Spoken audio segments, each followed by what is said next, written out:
traditional clinical examination is a very valuable tool. More mistakes are often made by not looking than by not knowing. It's important to be systematic and to always use the same routine.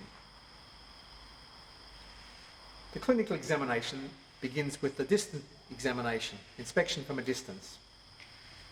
We observe the cow. We watch a breathing pattern. We can take a respiratory rate by counting the number of breaths in 15 seconds. Watch the respiratory pattern and any respiratory distress. We can watch any abnormal behaviour before she's distracted or disturbed. Does she lick at the fences, walk in circles, kick at her abdomen? We can also take note of her abdominal profile, look for any swellings. It's important to do all these steps before moving her into a position of restraint. Do all this before the cow's disturbed or distracted. Then we can move the cow into restraint and start the close physical examination. Once the cow's been moved into a position of restraint, like this head bail, we can begin the close physical examination. We always try to be systematic and use the same routine. We use a 5-station approach, the first station being the tail end of the cow. So station 1. Just reach out to the cow and let her know you're here, in case she's not aware of your presence. And begin with the first step, collecting urine. Take a bottle and stroke the perineum just below the level of the vulva. Try gentle, try vigorously. Now this cow's just urinated, so we're unlikely to be able to get a sample. But we persist for 20 seconds or so, trying to get a urine sample. Once collected, we look at the colour, put it aside for later, where we'll measure things like the ketones or the pH of the urine. The important thing to remember when collecting the urine is that you don't hold the tail away with your other hand. Assistants often try to help by holding the tail aside, but that distracts the cow and interferes with her willingness to urinate. The next step is checking the temperature. So with your thermometer, a little bit of lubricant helps. Insert the thermometer into the rectum, but the important thing is to remember just to push it in quite deeply and then turn it sideways against the wall of the rectum, so you're actually measuring the ambient temperature of the cow rather than the temperature of a ball of faeces inside the rectum. Then we'll look inside the vulva for the colour of the mucous membranes and any lesions in the vulva. A healthy cow has a nice pink mucous membranes inside the vagina, inside the vulva. Then measure the pulse. Don't forget your watch or a timer. Take the balls of your fingers underneath the tail, the ventral midline, just below the level of the vulva, between the joints of the tail, and then lift the tail until you can feel a pulse underneath your fingers. Once you've detected a pulse, measure the number of beats in 15 seconds. Always measure. While we're here, we should take note of the respiratory rate and pattern if we haven't already done that, and measure the respiratory rate. The number of breaths in 15 seconds, and we can multiply that by 4 to get the number in 1 minute. Then the body condition over the back, but take particular note between the tail head and the pin bones. How filled in is this area here with fat cover? We also look at the abdominal profile, looking from behind. We see if there's any distensions of the right or the left abdomen. And then finally, take note of the skin, have a feel, any roughness, evidence of insect bites or photosensitization. That completes station 1.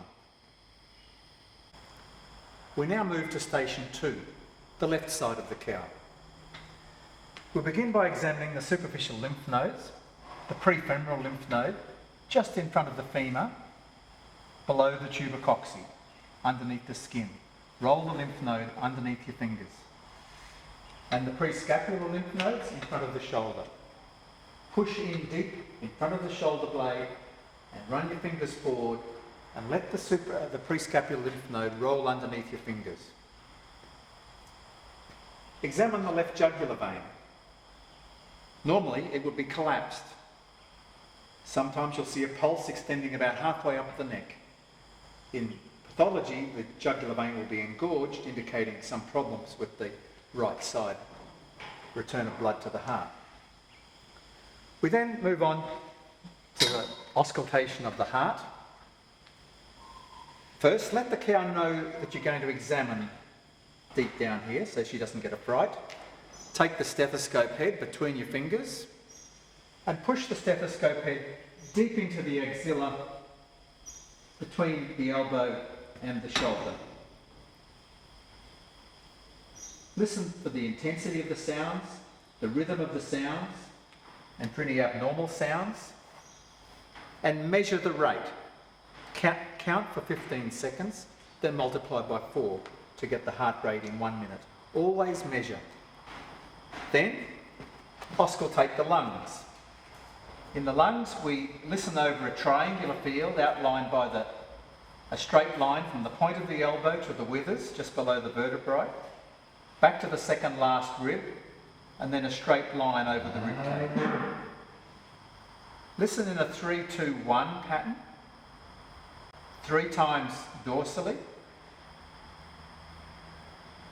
Listen long enough to hear the sounds, then twice in the midfield, but pay particular attention when listening ventrally, because with bronchopneumonia, that's where abnormal sounds will begin and be most intense.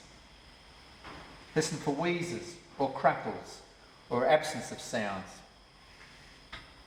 When listening to the lungs, it's very important to try and remove all external noise. Ask your assistants to stop talking, stop banging gates, mustering cattle, or for machinery to be quietened. We then move to the left abdomen. With the left abdomen, there are 6 things to do, always 6 steps. The first 3, look, feel, listen. Step 1, look. Look at the left paralumbar fossa for how full it is, indication of whether the cow's been eating well or not. Feel. Dorsally in the rumen there's a gas cap that you can feel on top, then a solid rumen mat, and then fluid underneath. Always feel the contents. Listen, auscultate. Auscultate carefully for 2 minutes, listening for ruminal contractions. Measure the time over 2 minutes. Count the number of contractions in 2 minutes, 0, 1, 2, 3 or 4 or more. But even more importantly, the interval between the contractions, 30 seconds, 40 seconds, 45 seconds. And as you're listening, watch, because when there's a contraction, the stethoscope head will be pushed out with the contraction. Very important. Step 4 of the abdomen, auscultate and percuss over the left rib cage. Place the stethoscope head over one rib and percuss the adjacent rib, clicking with your fingers or tapping with your fingers over on a rib, loud enough to be heard. Always auscultate and percuss ventrally, moving back over the rib cage. If perchance you hear a ping, determine where the ping is heard loudest and then outline the ping by percussing even back to here. That will give an indication of the size of the gas cap in the viscus beneath. Then, ballot on the left abdomen with the closed fist, punch in and wait for something to bounce back, something solid. Maybe a fetus, maybe something abnormal. Always be careful, ready for a kick. Step 6, succussion. Ballot the left abdomen, place the stethoscope head on the left rib cage and shake So listen and ballot, but this time it's a shaking, trying to see if there's any slushing or tinkling or underneath. So they're the 6 steps, always 6 steps of the left abdomen. We now move to the right side of the cow, which is station 3. And many of the observations that were performed on the left side are repeated on the right. First, the superficial lymph nodes, prefemoral lymph node, in front of the femur, below the tubercocci on the right abdomen, prescapular lymph node, pushing in front of the scapula and letting the lymph node roll underneath your fingers. The right jugular vein, normally collapsed, with a pulse coming about halfway up the neck when the head's in the horizontal position. We then go to auscultation of the heart. We've already measured the heart rate, so no need to do that again. But we still push deep into the axilla, let the cow know we're here again, and push deep into the axilla, underneath the triceps muscle, listening for abnormal sounds and the rhythm. Listen to the lung field. Again, the triangle outlined by the line between the tip of the elbow, behind the triceps, up to the withers, below the vertebrae, straight line back to the second last rib, and a straight line down to the point of the elbow. There's our 3, 2, 1 pattern. Listening carefully at each spot, but particularly ventrally, as she takes breaths, listening for anything abnormal, wheezes or crackles. Then the right abdomen. There were 6 steps to examining the left abdomen, but on the right there's only 5. Look for any distensions, feel, but we don't listen. Auscultation of the right abdomen is quite unrewarding. There's very few gut sounds to be heard. So we don't bother listening or auscultating to the right side. And that reminds us that this is a cow, not a horse, because in horses, of course, it's important to listen to the ileocecal valve on the right. But in cows, we skip that step. We still do the auscultation and percussion over the right rib cage, all over this area here. Stethoscope head on one rib and percussing on the adjacent rib, up and down, making sure we listen ventrally, right over the rib cage and back over the paralumbar fossa. Again, if we hear a ping, we place the stethoscope head and we outline the area of the ping, telling us the size of the gas-filled cap on top of the fluid-filled viscus below. That was auscultation and percussion. Ballotment, with a clenched fist, closed fist, push in and wait for something to bounce back. Sometimes a fetus in a heavily pregnant cow. Then succussion, that's ballotting and listening at the same time. Stethoscope head over the rib cage, ventrally, and shaking the right abdomen. Normally you don't hear any abnormal sounds, but when there's fluid and gas inside, you might hear tinkling or gurgling. So the 5 steps. Skipping the listening. Look, feel, auscultate and percuss, ballot and auscultate, which is called succussion.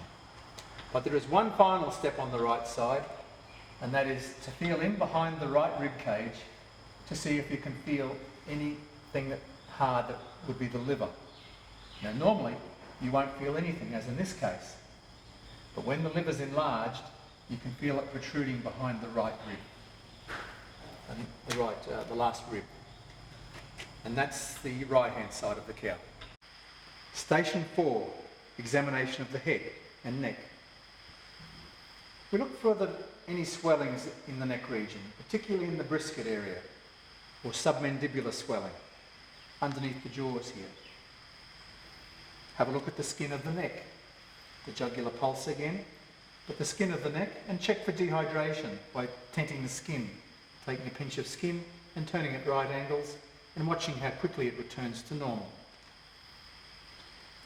We then look for the superficial lymph nodes of the head you'll notice that there are 3 of them, but we often can't feel the retropharyngeal unless they're swollen.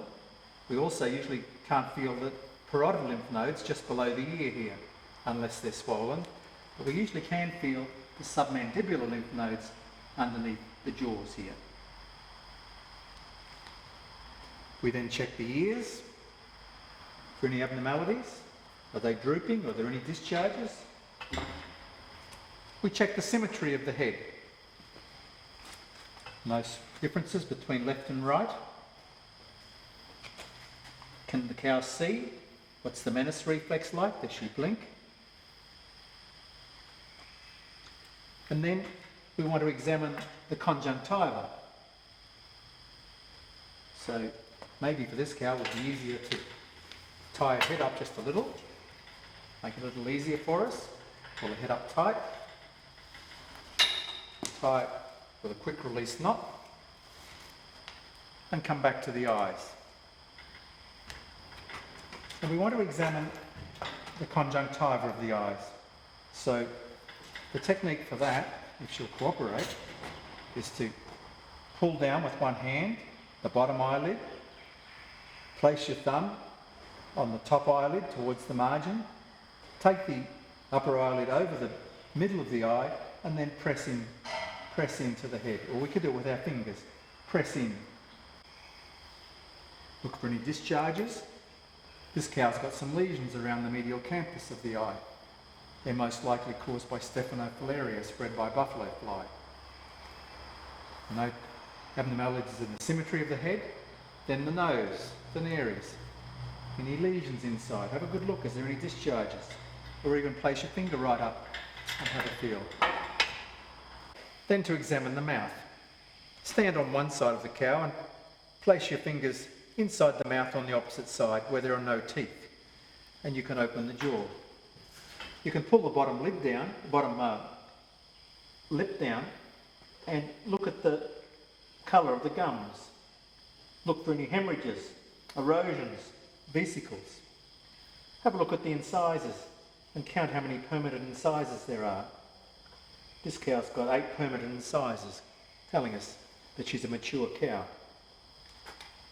Then to examine the tongue, again place your fingers in the side of the mouth, but on the opposite side, take your hand into the side of the mouth, grab hold of the tongue and pull it out firmly.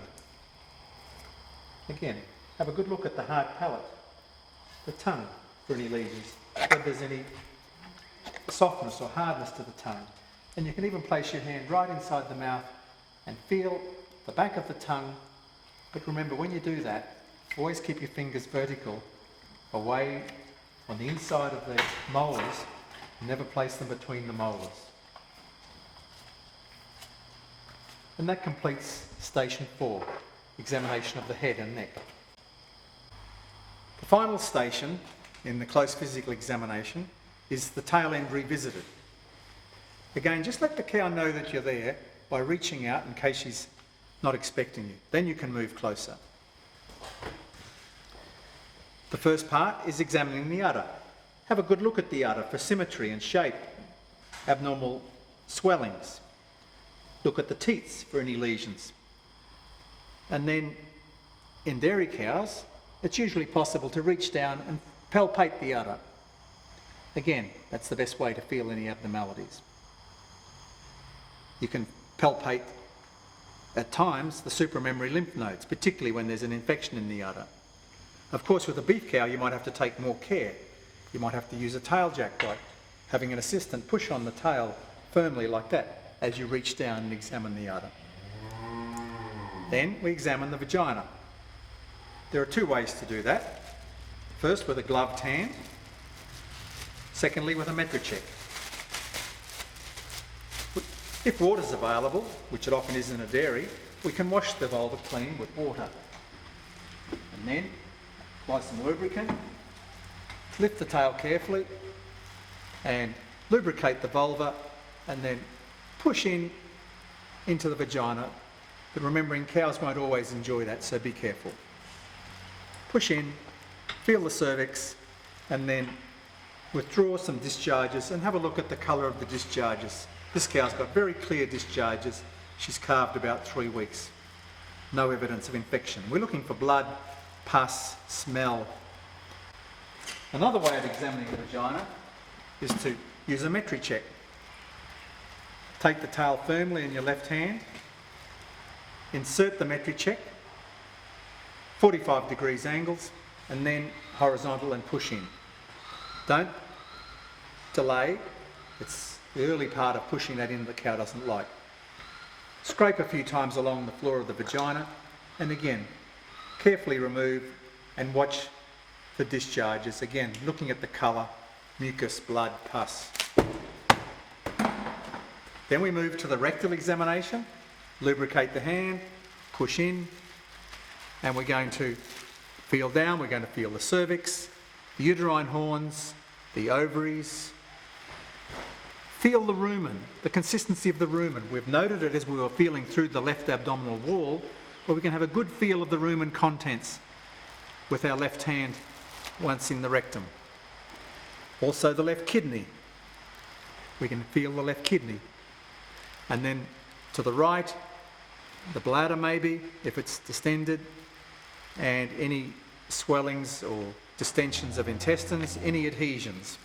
As you withdraw, we examine the faeces.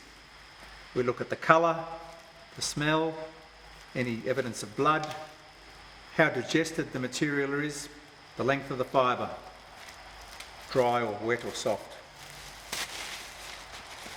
Finally, we examine the legs, looking for symmetry, any swellings, any cracks on the hooves and the claws, swellings of the joints, swellings of the legs, and you can reach forward in front and feel the stifles for any evidence of joint swelling, particularly any fluid swelling bulging out between the straight patellar ligaments. And that completes the 5th station, the tail end revisited.